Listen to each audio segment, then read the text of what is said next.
What's the last movie you saw? Depending on when you're watching this video, there's a good chance it was something like Wicked or Gladiator 2. How about movies called Evil and Barbarian 3 though? If the last movie you saw came from the bargain bin at a major grocery store, there's a chance you saw something that wasn't quite a blockbuster. You know what I'm talking about, those cheap DVDs that always seem to come out at the same time as a major Hollywood movie. They always have similar costumes and stories, but the names are just different enough to avoid anyone getting sued. Most of the time, back when cable TV was a big deal, these movies were also in regular rotation on certain stations like the Sci-Fi Network. And when Redbox was still a thing, you couldn't look at a list of movies for rent without running into Bigfoot Lives or Lord of the Crowns, The Four Towers. What are these movies? Why do they even exist? And most importantly, for our own purposes, are they even legal? Let's get into what the things are first. What are these movies? There are a lot of names for them, mostly involving the words cash in. The most commonly used name for the phenomenon we're describing, though, are mockbusters. A mockbuster is a movie meant to take advantage of the excitement for another motion picture genre or trend in movie making. Mockbusters are quickly, inexpensively made movies, usually produced on quick turnaround schedules and with a minimum effort put into the endeavor. The whole point of a mockbuster is to make a quick buck. Film quality, acting ability, directorial talent, and writing all go out the window. Mockbusters are usually put together in an especially quick time when a producer learns about some movie or television show whose hype they can ride. The name of the game is, how quickly can we hire someone to write a script, direct this, get people to star in it, and release it to DVD? For example, when the new Godzilla movie is announced, you can bet a studio is going to hurry up and produce a straight-to-DVD flick about a guy in a bad rubber dinosaur costume wrecking a city. Or maybe it'll just be a CGI monster these days. The whole theory behind mockbusters is that people want more of what they love. Godzilla fan? It'll take years before they make another movie, but if you like Godzilla, you probably like another movies where giant monsters destroy cities. Want more Indiana Jones? Here's Montgomery Jackson and the City of the Jade Monkey. The history of entertainment has shown that people will gravitate towards media that reminds them of other media they enjoy.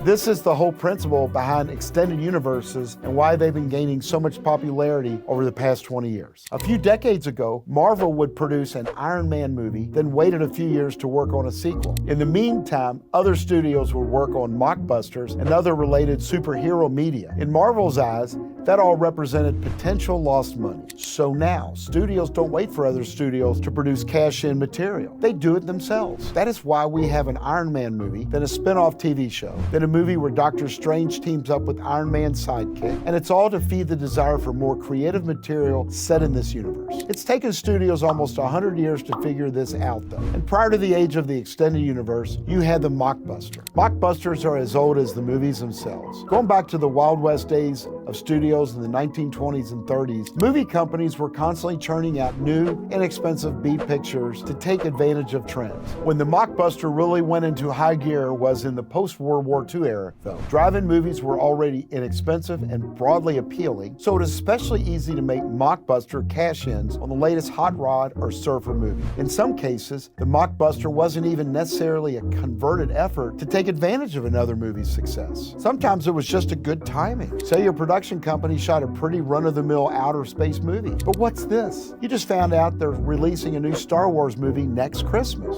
So, you schedule your space movie to come out at Thanksgiving. Retitle it Star Battle, make the poster art look similar enough to Star Wars, and boom, you have a mockbuster. Mockbusters aren't just about deceiving people or pretending not to deceive people. Plenty of people know that mockbusters are cheesy, and that's just the fun of them. Back in the very beginning, the earliest mockbusters were meant to try and take advantage of people. As time has gone on, though, a lot of the audience for mockbusters has come from people who know they're silly and watch them for fun. Now, you're probably wondering, is any of this legal? And the answer to that is, it depends. Mockbusters have always been a tricky business. This is because just how much you can copy something else before it becomes infringement can be a difficult question to answer. Specific stories can be copyrighted, but not broad ideas. So say a Terminator movie comes out, then someone releases a movie called The Eliminator about a cyborg assassin. Stories about cyborg assassins aren't strictly copyrighted. A writer would need to prove in court that specific story ideas unique to his screenplay were used in the mockbuster. This would include plot elements, character-unique settings, and more. If a writer couldn't prove that mockbusters used enough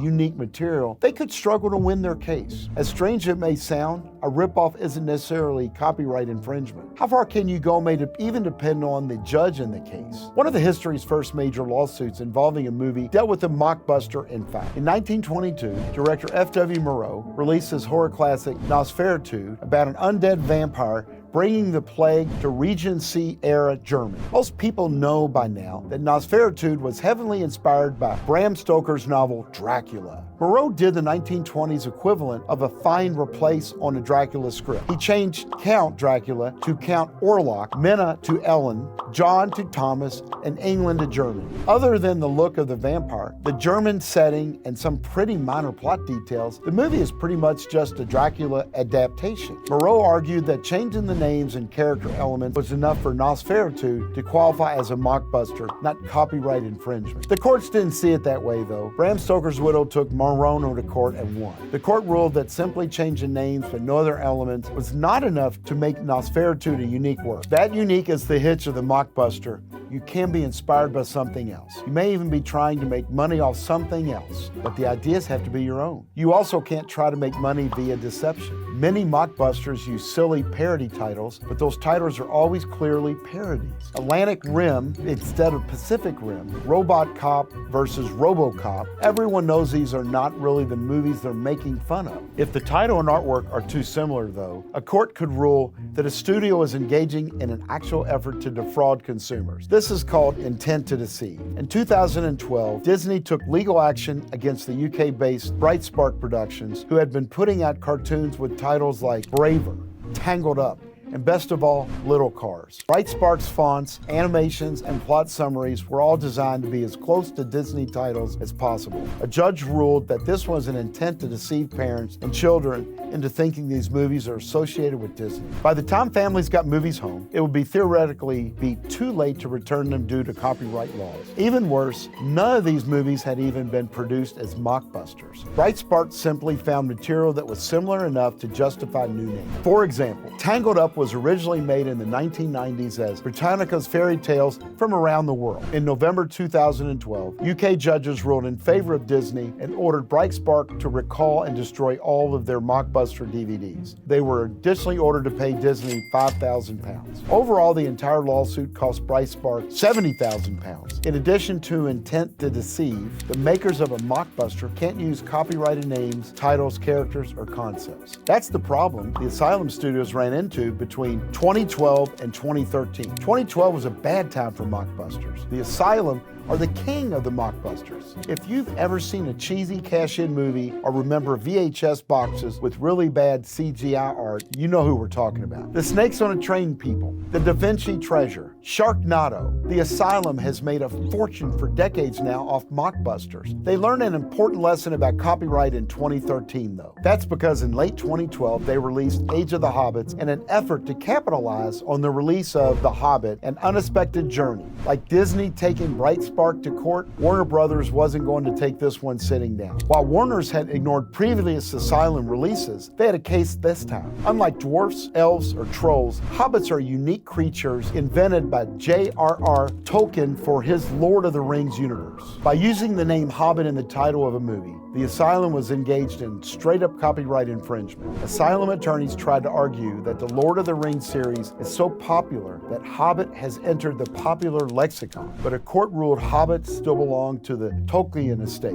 If mockbusters are so vulnerable to lawsuits, you may wonder, where do so many of them come from? The mockbuster has been around for almost as long as the movies, after all. The answer to that is easy: other countries. The United States doesn't have reciprocal copyright laws with a lot of countries. The same is true for those countries and U.S. copyright law. In countries that have a huge appetite for U.S. movies, that led to a huge mockbuster market. Italy in the 1960s and 70s in particular loved American cinema, so Italy became one of the biggest producers of mockbusters back in the day. Films like Attore, The Invincible, would come out of the wake of Conan the Barbarian. Many producers attempted to pull one over on the audiences by making them think that these movies actually were related to their American originator. For example, George Romero's zombie movie Dawn of the Dead was released in Italy simply as Zombie. Now that has a pretty generic title, so the producers of another zombie movie just called theirs Zombie 2 and sold it as a sequel to Romero's movie. And that's how in America we got Day of the Dead, but Italy got Zombie 5.